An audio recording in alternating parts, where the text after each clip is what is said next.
então iniciar nossa leiturazinha aqui. E aí, logo em seguida, se a nossa irmã Tati puder fazer uma oração, tem condições aí, Tati? Sim. Tem? Pronto. Então Uhum. vamos lá. Bom, abri aqui no Evangelho segundo o Espiritismo, capítulo 8, verdadeira pureza, mãos não lavadas. Então os escribas e os fariseus que tinham vindo a Jerusalém, aproximaram-se de Jesus e lhes disseram: por que violam os teus discípulos a tradição dos antigos, uma vez que não lavam as mãos quando fazem suas refeições? Jesus lhe respondeu: por que violais vós, outros, o mandamento de Deus, para seguir a vossa tradição? Porque Deus pôs esse mandamento: honrai o vosso pai e a vossa mãe. E este outro: que seja punido de morte aquele que disser a seu pai ou sua mãe palavras ultrajantes. E vós outros, no entanto, dizeis: aquele que haja dito seu pai ou sua mãe, toda oferenda que façam a Deus vos é proveitosa, satisfaz a lei. E ainda que depois não honre, nem assista a seu pai e a sua mãe. Tornam assim inútil o mandamento de Deus pela vossa tradição. São hipócritas. Bem profetizou a voz Isaías quando disse: esse povo me honra de lábios, mas conserva longe de mim o coração. E é em vão que me honram, ensinando máximas e ordenações humanas. Depois, tendo chamado o povo, disse: escutai e compreendei bem isto. Não é o que entra na boca que macula o homem. O que sai da boca do homem é que o macula. O que sai da boca procede do coração, e é o que torna impuro o homem, porquanto do coração é que partem os maus pensamentos, os assassinos, os adultérios, as fornicações, os latrocínios, os falsos testemunhos, as blasfêmias e as maledicências. Essas são as coisas que tornam impuro o homem. O comer sem haver lavado as mãos não é o que o torna impuro. Então aproximou-se dele e disseram-lhes seus discípulos: sabeis que, ouvindo o que acabais de dizer, os fariseus se escandalizarão? E ele, porém, respondeu: arrancada será toda planta que meu Pai Celestial não plantou. Deixai-os, são cegos que conduzem cegos. Se um cego conduz outro, caem ambos no fosso. São Mateus, capítulo 15, versículo 1 a 20. Amado Mestre Jesus, estamos aqui mais um dia, após esse longo período que passamos afastados, sim, materialmente, né? Mas e podemos ver o tanto que nos faz falta esses estudos, o quanto ele nos faz bem, o quanto é importante para nossas vidas. E agradecemos a Ti, Jesus, né? A Dona Maria Cláudia, a oportunidade desse trabalho, tá? Em ter nos trazido essa oportunidade. Agradecemos aos médicos espirituais que estão nesse projeto, a doutora Cristina, a doutor Fernandes, e a todos os outros médicos que trabalham pela oportunidade, pela ajuda e pelo amparo nesse estudo nos hospitais. Que assim seja. Muito obrigado, Tati. Então, nós damos por início ao nosso estudo de hoje. Estamos na aula número 100, senhor Vandir. Crianças Posso só fazer um especiais. comentário, Chico? Pode, deixa eu só terminar o título. Crianças especiais com tratamento em sala periférica. Por favor. Na hora que você começou a fazer leitura, eu senti uma pulsação muito forte aqui no meu coronário.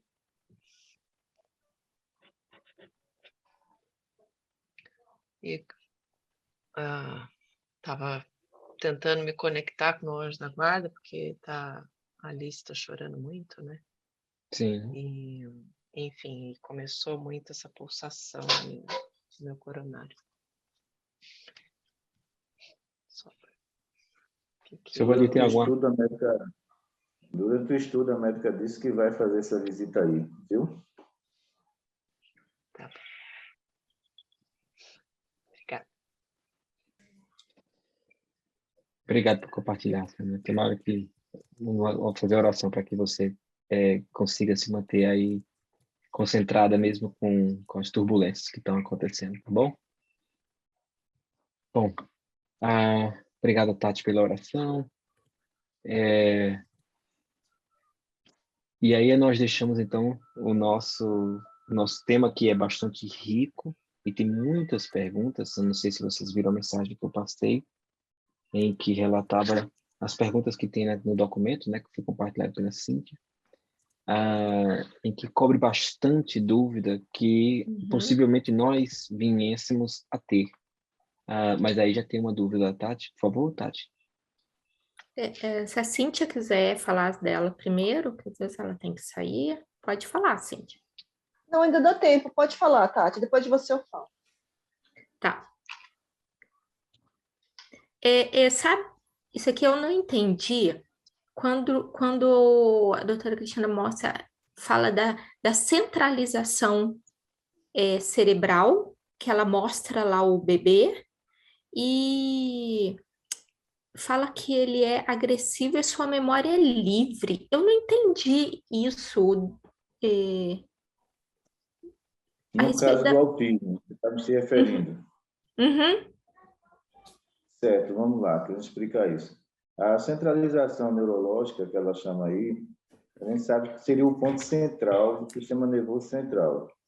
Então, o que acontece no caso do autismo? Esse autismo aí, ele é grave. Ele é praticamente um autismo kármico, entendeu? Então, quando ela diz que a memória dele é livre, isso quer dizer que tudo o que vem pelo pensamento, ele executa. Por isso que o grau de agressividade dele é bem maior do que aquele que não é kármico, entendeu?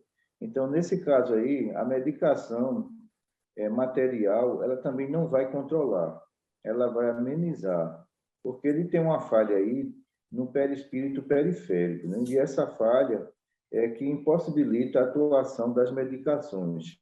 O tratamento espiritual, nesse caso, ele vai amenizar a situação desse autista, né? Mas ele não vai resolver essa situação kármica.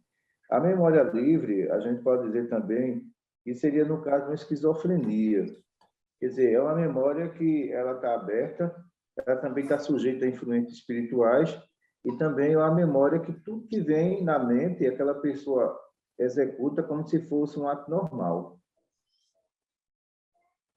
É isso mesmo que eu estava com dúvida, seu Vandir. Obrigada, que eu não tinha entendido o que é a memória livre, apesar que explicou assim mais vezes na aula, mas eu não tinha captado a ideia da memória livre. Obrigada, seu Vandir. Por favor. Seu Vandir, em relação à agressividade da criança autista, por que a gente ouve falar que muitas vezes ele agride mais a mãe? Certo, vamos lá. O espírito ele tem plena consciência que a genitora foi a responsável pelo processo reencarnatório dele. Então, existem algumas reencarnações de autista que são compulsórias. Ele tem que vir. E de quem é essa responsabilidade por ele ter nascido? Da mãe. Então, ele joga toda a responsabilidade sobre ela. O grau de agressividade que nós observamos que algumas mães aqui, elas chegam cheias de hematoma, né? Quer dizer, ele não cobra do pai, ele cobra da mãe.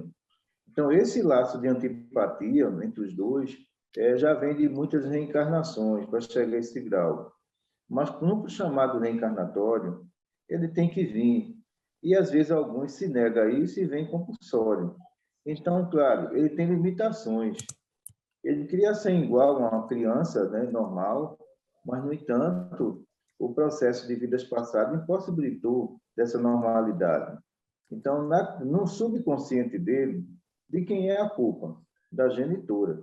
Quem gerou? Foi a genitora. Por isso que ele é mais agressivo com a mãe. Obrigada, Silvana. Hoje, uma dúvida minha, eu vou começar pela minha pergunta número 2. Como é que se pode iniciar o procedimento de atendimento para crianças com autismo em um hospital inicial? Eu acredito que no hospital inicial a gente poderia trabalhar com a criança com o controle de neurônios cerebrais, né? Aquele passe lá que está lá seria mais eficaz, já que vocês não têm sala periférica.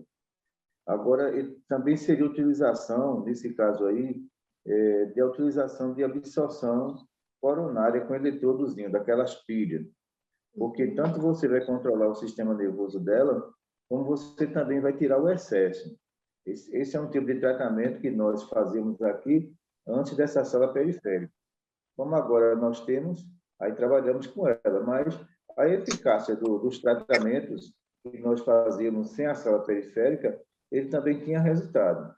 Em outro caso aí, se a gente perceber que aquela criança ela está bastante agressiva, aí temos que fazer o CMHE ou o HE dela, né? Vai conhecer pelo que a mãe fala, né? Ela leva muito choque. Se ela está levando muito choque, então significa que é HE. Essa criança ela é muito agitada, mas ela não está apresentando choque generalizado, então ela tem CMHE. Então, são sintomas que a gente percebe na consulta e já define as comunicações. Entendi. Então, é pela mãe que a gente consegue identificar o tipo de evocação do espírito que vai ser Porque realizado. pelo relato da mãe, ela vai relatar, olha, quando ele está dormindo, ele recebe muito choque, ele acorda agitado. Então, a gente sabe que ali é carga excessiva, é HE. A evocação é nesse sentido aí. E o passo de controle de neurônios cerebrais ele é muito bom para o autismo, porque estabiliza os dois hemisférios, tanto o direito como o esquerdo. Aí depois faz a absorção, entendeu?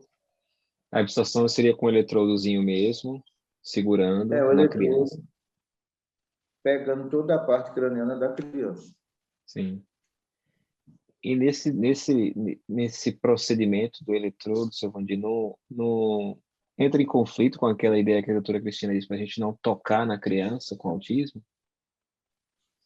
A questão da criança, que ela fala que não toca na criança com autismo, se refere mais às crianças com autismo grave.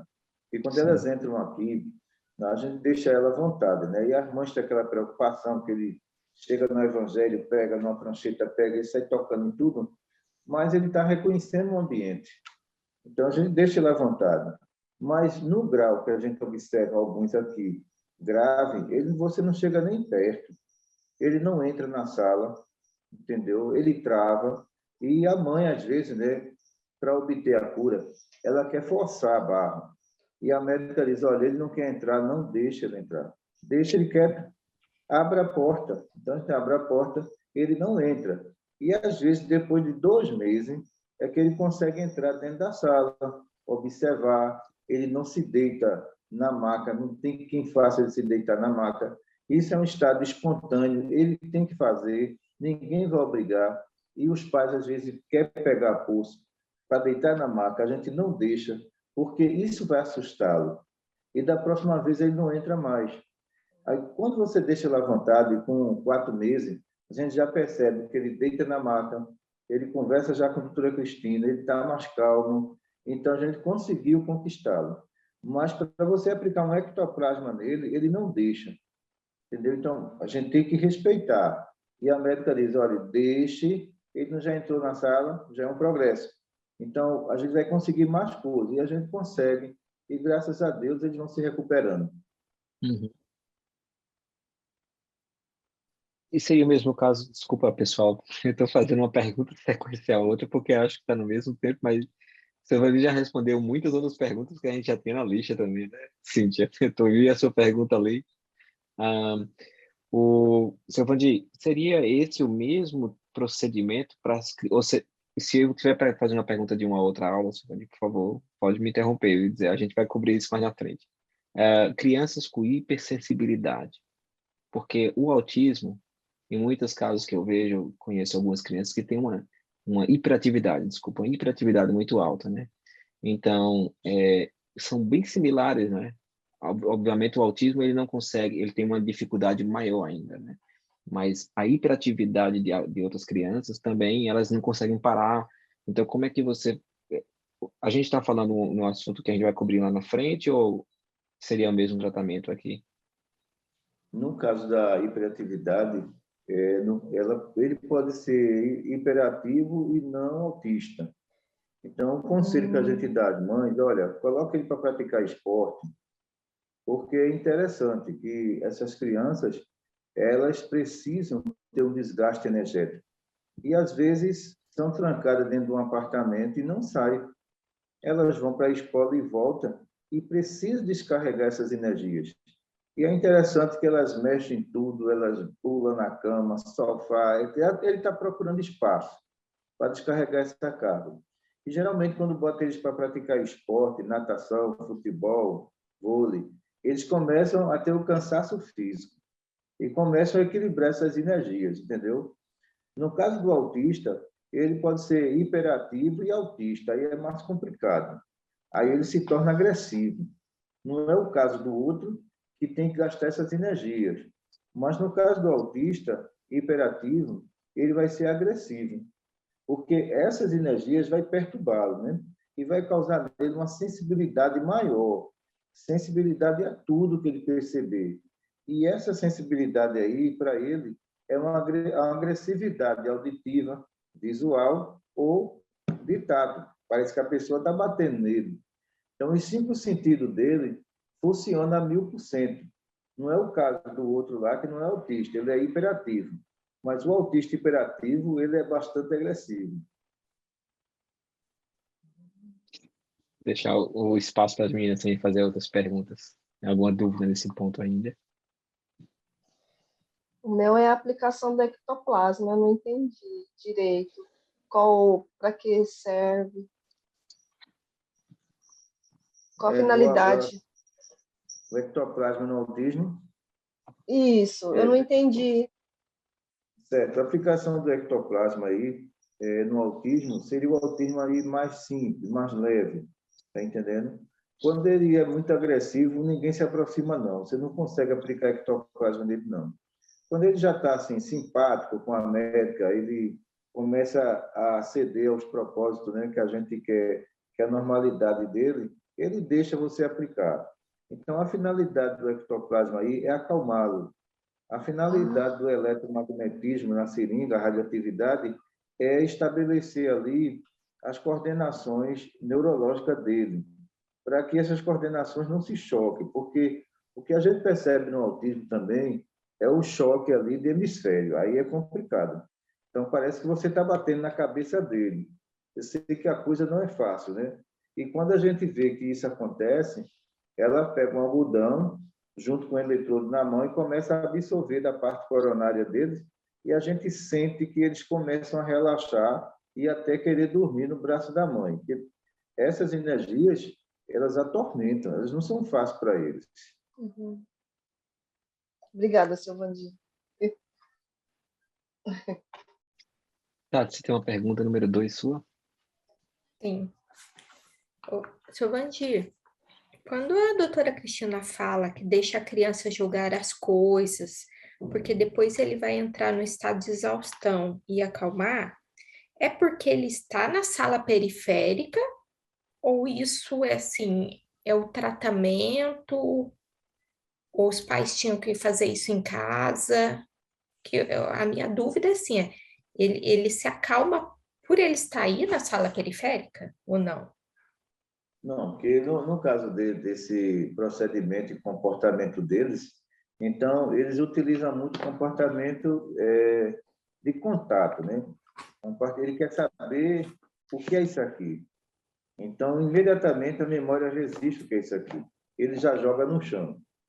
Então, se a mãe, naquele momento ali, então, chama a atenção dele, ele vai pegar e jogar de novo. Então, ele quer ouvir o barulho do material que vai cair. Cada material desse tem um tipo de barulho. Ele define aí que isso aqui é uma caixa pelo barulho. Ele já definiu.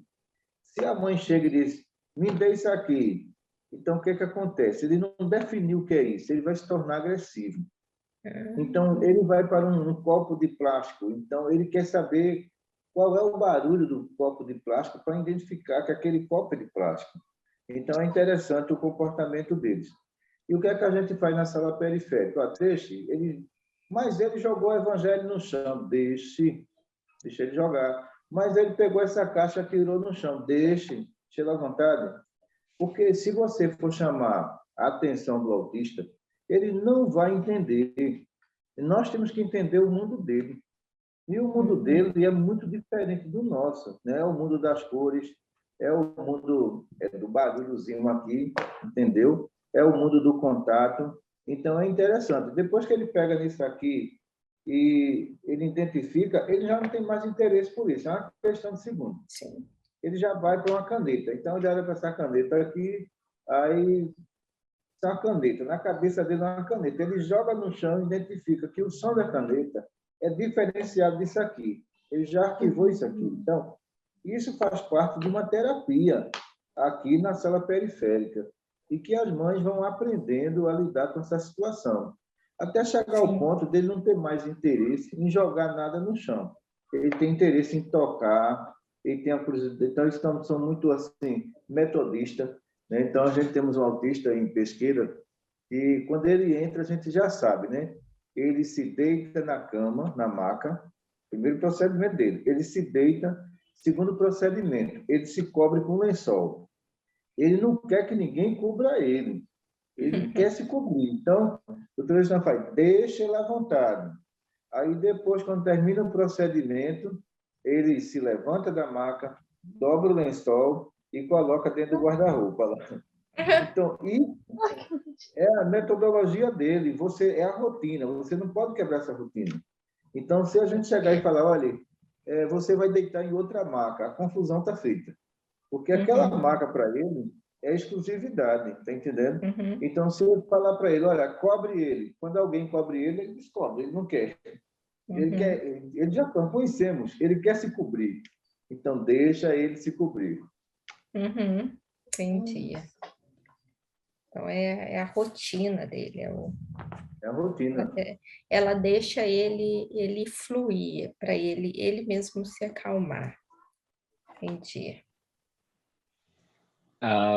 Samela, eu vou dar para você, eu vou pedir desculpas porque a gente não, eu não vi a mensagem, a sua pergunta do começo da aula, eu não assisti a aula vídeo, eu só li o material, então no material não tem essa questão do animal. Você quer fazer essa pergunta?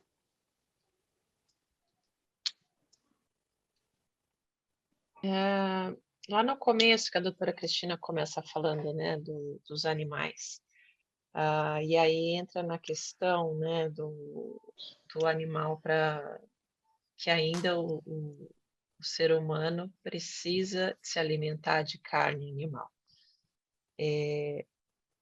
Não consegui entender, Silvandir, quando o animal é abatido, como que afeta a nós, consumidores, né? E como que o animal é abatido sem ele ser sacrificado, faz? Veja só, hoje o método de abater animais mudou muito, né? Se tornou uma coisa mais humanizada. Antes era mais grosseiro. Então, esses animais liberavam mais toxina. Agora, vamos lá para a região Nordeste. Então, nós temos aqui as vaquejadas. Então, você submete aquele animal a um estresse muito grande. Então, esse animal libera muitas toxinas ali perigosas. E depois, se o animal desse for abatido e alguém se alimentar dessa carne, é muito complicado. Então, todo animal que ele passa pelo nível de estresse, ele é muito complicado para a alimentação. Não é o caso hoje em dia de muitos matadores, né, que esses animais eles têm toda uma metodologia de procedimento para abater esse animal, para não causar todo esse estresse nesse sofrimento. O que é que acontece conosco, né? O perispírito do animal é muito diferenciado do nosso. O nosso perispírito é uma diferença muito grande, né? Então ele tem funções que o animal não tem. Então isso quer dizer que na morte do animal, esse perispírito dele a gente não vai ser ingerido. Ele imediatamente se despreende para o espírito do animal. Não é o caso do nosso. Então, o nosso perispírito ali, ele pode ficar até 72 horas preso na matéria. O do animal, não. No momento da morte, ele se despreende logo. Mas só que aquele animal que sofreu estresse, mesmo despreendimento do perispírito, o que vai ocorrer ali? As toxinas que ficou na matéria. É isso aí que ela fala, que essa carne gerida, acontece aí várias razões para a gente se prejudicar. Principalmente ectoplasma, entendeu? Pelo estresse que ele passou. O eletromagnetismo animal que está ali também. Isso tudo nós vamos absorvendo na alimentação deles. Mas ela chegou a mencionar, né, que quem faz esse abatimento, que sofre com as consequências, vai. Mas aí me fica, né, lógico que tem essas questões que nem o senhor falou da vaquejada, né, que o animal sofre todo um estresse e tal. Mas será que nesses abatimentos que se utiliza para consumo, né, da carne, não tem esse estresse também? Não, não tem. É completamente diferente de uma vaquejada. Porque vamos supor que numa vaquejada esteja ali 300 pessoas vibrando para aquele animal cair, né? De quem são essas vibrações? Somos nós. Não vai atingir o animal? O que for do ser humano vai ficar impregnado na carne dele. E quando a gente for ingerir, nós estamos estamos gerindo substâncias, as toxinas do animal e as ações eletromagnéticas negativas do ser humano que atuou sobre ele. É diferente de um batedouro, onde as pessoas não estão ali vibrando para o animal. Eles estão trabalhando, né? É completamente diferente. Ah, tá. Entendi. Obrigada. Bom dia, eu vou voltar um pouquinho para o tema, então, do autismo, né? Eu fiz uma pergunta número 1. Pode-se fazer evocações do espírito do autista, no autista grave, quando ele estiver dormindo? Olha, comunicação de pessoas vivas, ela é muito complexa, tá entendendo? Porque a gente vai observar que o espírito que está reencarnado como autista, se você te fizer a evocação dele, se ele tiver um grau de evolução, ele vai apresentar normalidade. Ele não vai apresentar patologia. Se ele for um espírito ali que não tem evolução, você não vai conseguir muita coisa, não. Ele vai continuar sendo autista, mesmo sendo evocado o espírito dele. Entendeu? Então, isso, Kardec fez essa experiência, não sei se você leu. Eu li, é por isso que eu fiz essa pergunta. Ele evocou lá o espírito idiota, não foi isso? Entendeu? Então, você não vai obter muita coisa. Por quê? Eu posso estar como um autista simples e, de repente, eu ser evocado e você obter muita informação. Mas o meu autismo ele não está cravado no perispírito periférico. Mas se ele está cravado, você não vai evocar o espírito e junto com ele não vem um perispírito, porque Sim. A comunicação de espíritos que estão encarnados, quando você evoca ele, você está evocando ele e o perispírito periférico dele vai ter que se deslocar para essa comunicação. Caso Sim. contrário, você não consegue. Só que esse deslocamento vai trazer as falhas todas elas, entendeu? Que ele tem quando está acordado. Por mais que você pergunte a ele ou insista, mesmo na comunicação, ele vai continuar sendo um autista. Ele não vai mudar. Agora, se o grau é leve, aí é diferente, né? O grau sendo leve, ele vai lhe dar boas informações sobre a patologia. Foi um dos, quando eu estava escrevendo a pergunta, foi o que me repôs a leitura que eu fiz da revista. Inclusive, é essa daqui, a de 1860. Desculpa, não dá para ver por causa da câmera, né? E interessante é que eles perguntam, né? Tem algo que nós podemos fazer por você? E ele fala, não. O espírito que foi evocado do idiota, né? E aí depois o seu Allan Kardec ele faz uma explicação do que significa, que é o que o seu Bandi está dizendo, né? Que não tem como você obter muita informação. Porque seria uma coisa... Allan Kardec ele era fantástico, né? Porque seria uma coisa assim meia complicada para a justiça divina, porque se eu vim com uma falha, essa falha espiritual não é só física, numa comunicação aqui, eu apresentar normalidade, alguma coisa estava errada. Alguma coisa estava errada. E você vai ter que apresentar limitações, já que você não tem evolução para isso, né? E é um assunto muito delicado, né? Porque já imagina se você fala, né? Olha, nós podemos evocar o espírito do seu filho que é idiota quando ele estiver dormindo. As pessoas que não conseguem dialogar com os filhos, né? Podem acabar se viciando nesse tipo. Ah, não, eu quero que você evoque para poder falar para ele isso e alguma coisa. É um assunto muito delicado. Tanto é que o senhor Allan Kardec ele perguntou, né, ao espírito de São Luís se ele podia antes. E não informou ninguém, aos pais, nem nada. Né? E é interessante que São Luís diz, pode. Ele disse, não, você pode evocar ele como um espírito desencarnado, de tão desligado que era o espírito da matéria. Vamos lá, então, pessoal. Desculpa aí, eu desviou um pouquinho, mas é para nossa instrução e educação. Eu vou Aí me veio uma dúvida. O autismo vem, não o autismo... esqueci a palavra agora. Kármico obsessivo? O autismo kármico não vem com o obsessor. E o autismo, o não kármico, vem com o obsessor. Mas mesmo você tirando o obsessor, ele não deixa de ser autista. Deixa eu te dar uma explicação. Quando a gente fala no autismo kármico, ele tem as suas limitações no perispírito periférico, mas isso não impede das entidades cobrarem dele e atormentá-lo também. Então, nesse caso aí, alguns apresentam processo obsessivo e outros não. Não são todos. Tá. Certo. Pergunta número 3. Oh, desculpa, Cíntia, você quer ter uma dúvida, querida? Desculpa, rapidinho. Assim, existe algum caso de alguma criança autista que foi tratada desde o comecinho e hoje trabalha nos hospitais ou não? Deixa eu dar uma explicação sobre...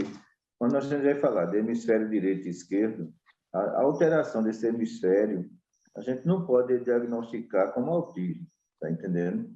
Então, as mães, às vezes, já chegam aqui com um relatório pronto de psicopedagogia, e nós não concordamos com isso. O exame deu que a criança tem alteração de hemisfério direito e esquerdo, mas não é carne, é temporário. Então, foi o caso que a gente tratou em Timbaúba, de uma criança que não falava, ela apresentava um grau de inconsciência que foi diagnosticada como autista. Aí, calma, peraí, não é assim, vamos tratar da criança. Então, o que aconteceu? Ela tem uma alteração do hemisfério. Nós temos ali que estabilizar esse hemisfério para a normalidade. Isso não é autismo, entendeu? Isso pode ter uma predisposição de absorção coronária, que ele tem também, pode ser perseguição espiritual, mas autismo não é. E hoje essa criança, ela fala, ela estuda, ela brinca como uma criança normal. Uhum. Então, se a gente pegasse como base um exame que estava ali, ele seria taxado de autista pelo resto da vida, né? Obrigada, Silvandinha. Nath, você quer fazer a sua pergunta número 3? Tá. Seu Vandir, como identifica a irradiação na cabeça do autista? O que o médium sente? Que a doutora Cristina fala que né, põe a mão e aí identifica essa irradiação. O que é que o médium sente para saber? No princípio, eu tinha uma coisa chamada sensibilidade. A sensibilidade, ela é muito limitada. Não daria para a gente detectar essas energias que ela tem uma sutileza muito grande. Então, sensitivo não dá para sentir essas energias. Então, a gente passou para a percepção. Percepção energética, ela é muito mais avançada do que a sensibilidade energética. E na percepção, o que acontece? Quando a gente toca no coronário da criança, essa irradiação passa para o corpo do médium e isso causa um arrepio generalizado. Identifica que ali existe uma intensidade de energia eletromagnética negativa. Mas se você for passar para percepção, para sensibilidade, você nunca vai achar isso. Então, isso quer dizer que todos os médios eles vão sair da sensibilidade para a percepção com determinado tempo. Agora, isso depende também, né, da boa vontade desses médios, da dedicação que eles têm para sair de uma coisa para outra. Porque alguns, se ele não for realmente dedicado, ele vai sempre continuar sendo ali o sensitivo. Mas, para ser aqui o perceptivo, ele não vai alcançar esse grau.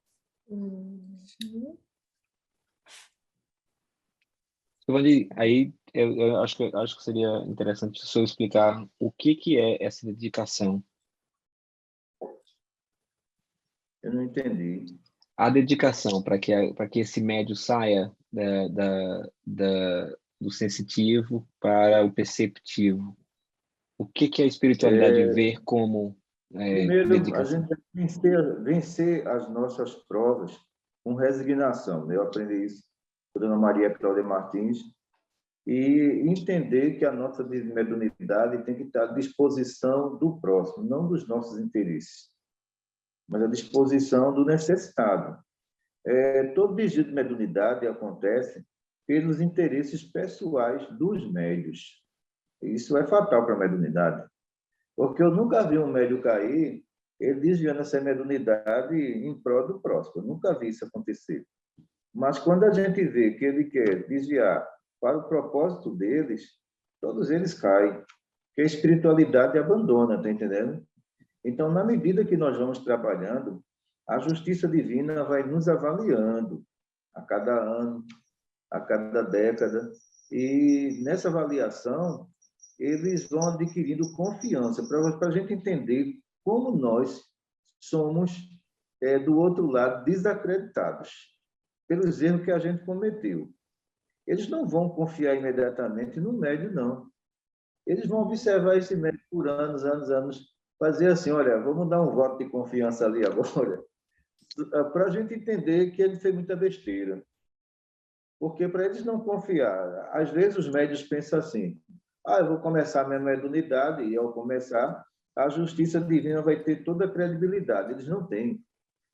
Eles são muito desconfiados pelas coisas absurdas que nós já fizemos em vidas passadas. Eles são muito cautelosos. E tem muitos médios que eles tentam avançar na mediunidade, mas eles não avançam na moralidade, não avançam no despreendimento. Então, como ele vai adquirir essa percepção? Essa percepção é dada, dentro do processo reencarnatório, no transcorrer da mediunidade. Você não nasce perceptivo, você nasce sensitivo. Com um determinado tempo, a justiça já faz, olha, libera ali a percepção, porque ele já tem um voto de confiança. Olha a situação nossa perante esses espíritos, né? Então, a gente vive praticamente numa gangorra. E nessa gangorra, o que é que eles dizem? Olha, enquanto a gente não confiar nesse médio, a gente também não pode liberar todas as informações. E a gente entende isso. Então, o caminho é a porta estreita, pessoal, porque não é fácil, né? é a porta estreita mesmo. E, às vezes, a gente acha que o caminho da mediunidade é toda a felicidade à nossa disposição, mas somos merecedores disso mesmo. Nós trabalhamos para isso mesmo, em vidas passadas. Então, às vezes, eu digo assim, não, Maria Cláudia, por que a senhora está me chamando? Ela faz, olha, vem cá, vai acontecer uma coisa boa na sua vida. Eu disse, é mesmo, depois de 20 anos. É, depois de 20 anos. Então, sou muito obrigado. Eu vou esperar. E realmente acontece, está entendendo? Acontece. Então, às vezes eu pergunto a ela, por que 20 anos? Porque se fosse 20 anos atrás, você não tinha maturidade. Agora você tem, a justiça divina está lhe dando, isso é toda razão. Você dá crédito a espírito endividado é arriscar o banco todo. Não. Interessante. Falou tudo. Muito obrigado, seu Valdir. Ô, Chico, deixa eu só comentar uma coisa aqui rapidinho. Seu Vandir falou isso, é assim, às vezes nas mentalizações aqui que a gente está fazendo, né?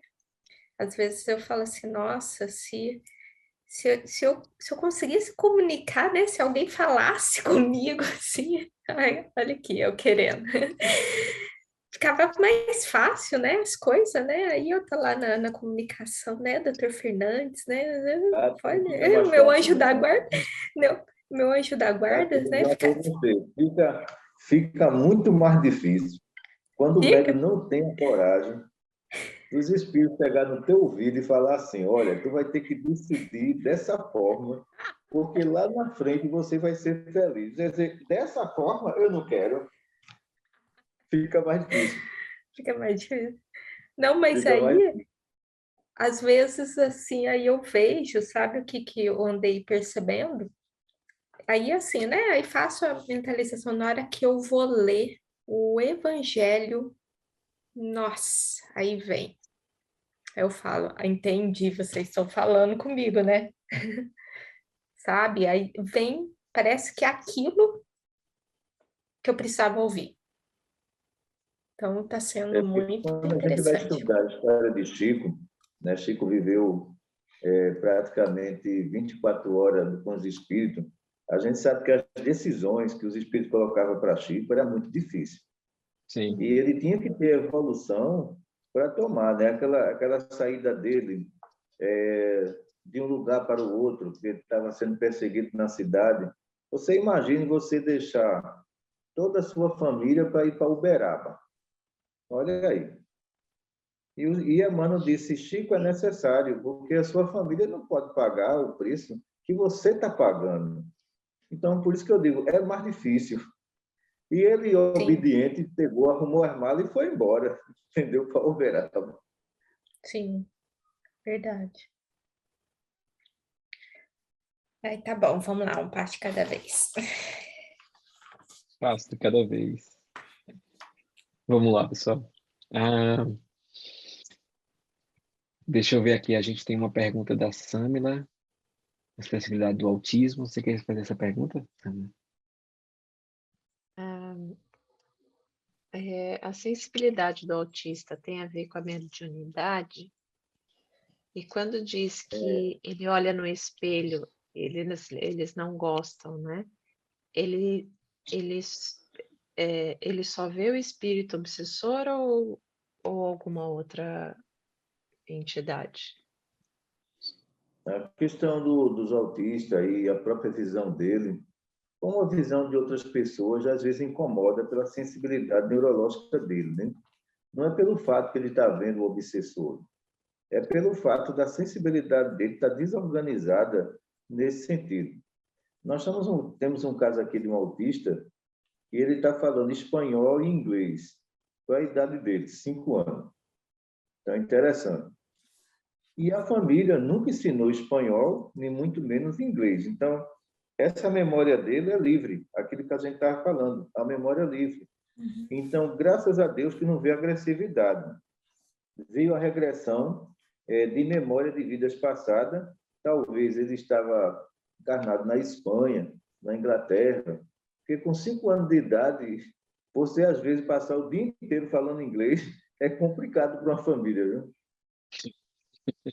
Especialmente se for do Nordeste, né?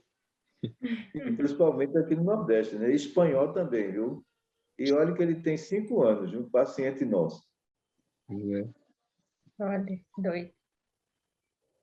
Sevandi, eu fiquei curioso sobre uma dúvida, porque o senhor comentou ali atrás sobre a acessibilidade do autista e os 5 sentidos, né?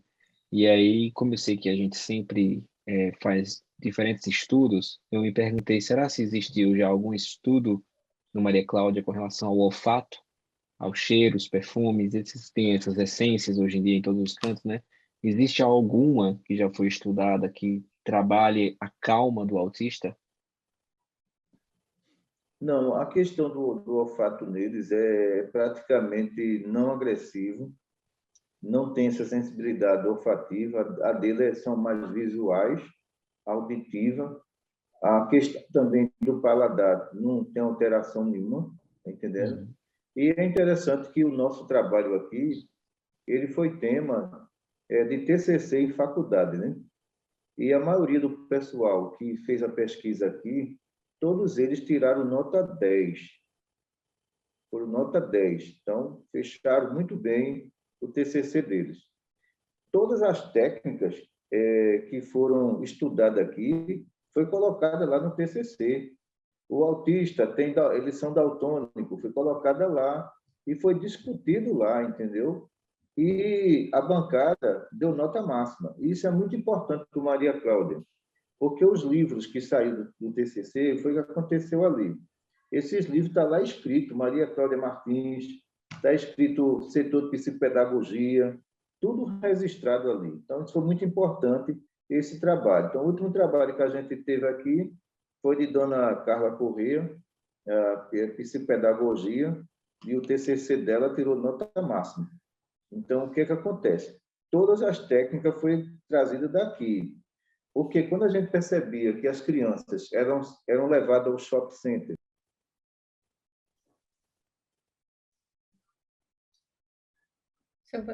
Seu Vandir ficou mudo. Eu também não estou ouvindo, Silvandi. Ele ficou mudo. Seu Vandir, o senhor ficou mudo. A gente não. entendeu? E fizemos um teste. As crianças foram chegando e, de repente, elas começaram a abraçar as estruturas. Então, a gente percebeu que a farda verde que elas usavam, ela se sentiu agredida. E, a partir daí, vamos pesquisar. A doutora Cristina trouxe muita informação, o doutor Ricardo também, e hoje é um dos setores mais estruturados aqui em termos de informação, na área de psicopedagogia.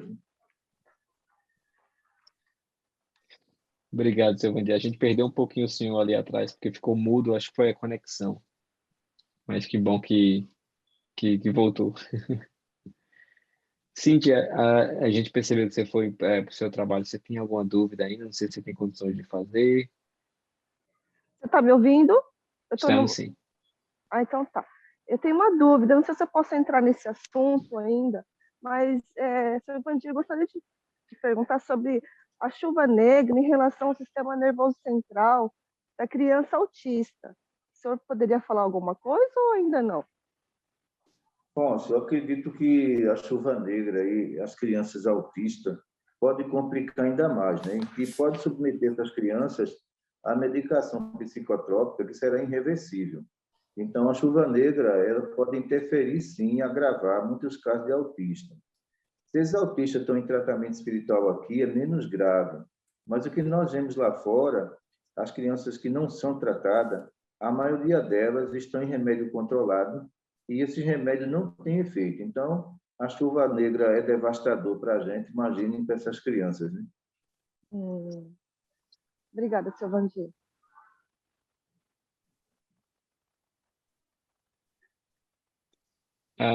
Tati, você tem uma última pergunta que você colocou ali?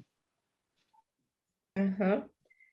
Seu Vandir, aqui, ó, eu não entendi como a doutora Cristina descobre que tem dificuldade na coordenação motora. Ela fala assim: se há uma centralização energética na região frontal, divisão cerebral, lado direito e lado esquerdo, eu já sei que tem dificuldade na coordenação motora. O senhor Certo, entendeu? deixa eu explicar. Nós estamos aqui com uma criança de aproximadamente 1 ano e ela estava com o hemisfério esquerdo e na região frontal essa intensidade aumentou. Qual foi a pergunta que ela fez aos pais? Quando essa criança anda, ela pende para que lado? Desse lado esquerdo. Então, a gente foi no lado esquerdo e tinha uma alteração. Significava que a criança estava andando de lado, entendeu? A criança não estava tendo força na perna esquerda, ela estava tendo força na perna direita. Então, quando ela jogava para um lado, fazia isso, o lado esquerdo dessa criança. Então, a gente descobriu que ela estava com o princípio de um início de um autismo. Então, vamos agora organizar e trazer essa criança toda semana. Aí vamos estabelecer o seguinte: o hemisfério esquerdo ele está alterado. Então, essa criança chora sem motivo nenhum, ela se agita, é o lado mais sensível, é o esquerdo mesmo. Quando estabeleceu a normalidade, essa criança já entrou aqui dando tchau para a América, rindo, e perguntamos: e a coordenação motora? Ah, doutora, está andando certinho agora. Então, você imagine um neuro mal informado da ciência espiritual vendo uma criança dessa com 1 ano. Ela vai entrar na medicação. Então, graças a Deus que ela está bem e recebeu alta. Olha, 10. Interessante, né? A gente vai ter muito ainda o que aprender quando a gente estiver em É. atendimento. Seu Vandir, recentemente eu tive aí vou sair um pouquinho do tema, já que terminamos as perguntas. Eu Eu recentemente tenho tive... só uma pergunta, né, nessa questão do então vamos lá. autista. Pode ser? Seu Vandir, em algum momento a medicação é válida para o autista ou não? Olha, veja só, eu vou responder essa pergunta em cima de pesquisa. A gente não vê eficácia nenhuma. Está entendendo? Nas medicações, não. Seja para o autismo simples ou grave, a gente observa que, principalmente nos graves, a criança piora. Porque eu acho que o que a neurologia tem que estudar é sistema energético, cerebral, as alterações que existem nele. E, de repente, você tem como neuro uma metodologia de dizer o seguinte: olha, eu fiz numa criança, vou fazer na outra. E isso é dito pelos pais. A gente estava com um pai que uma criança tem autista e tem uma maca aqui que ele só deita nessa maca, né? E o pai, só que a gente não vai pedir para suspender medicação, porque isso não cabe a nós que somos médicos, cabe ao neuro, né? Reduzir. Muito neuro não quer reduzir. Mas o pai disse aqui: olha, doutora, eu não vejo eficácia na medicação. Meu filho tem 9 anos de idade, toma medicação, e eu não vejo resultado. Eu vejo resultado no tratamento espiritual, mas na medicação eu não vejo. Então, ele perguntou: o que é que eu faço? Eu disse: olha, só quem pode decidir é o neuro. Mas a gente sabe que não tem eficácia nenhuma.